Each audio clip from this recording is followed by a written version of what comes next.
سلام عشقای توگاد، چطور متورین؟ امروز اومدم با یه ویدیو آموزشی خیلی خفن، اصلا نگم براتون، تغییر جای فینیشر داخل آد مولتی. درست شنیدید، بتل نه مولتی.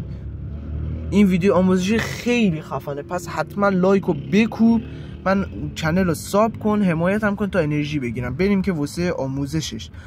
عشقای من، اول میرین داخل تنظیمات، میرین داخل هات، میبینین که همچین گزینه‌ای واسه من فعال نیستش. خب پس دوباره برمیگردین، میرین تو قسمت بیسیک مولتی پلیر مود، صفحه رو میکشین پایین تا میرسین به قسمت فینیشر.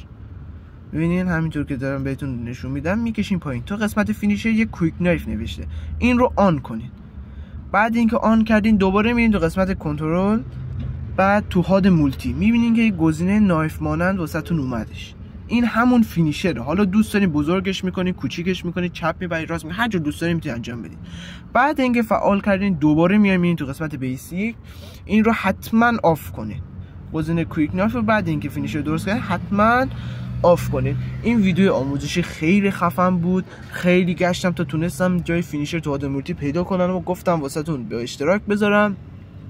پس حتما چنل ما رو ساب کنین، لایک رو بکوبین، ما رو حمایت کنین که از این بعد قرار یوتیوب رو بهتر کنیم. کلی ویدیوهای آموزشی خفن از تنظیمات بتل، مولتی، همه چی قراره بذارین. پس ساب کن تا ما رو از دست ندی.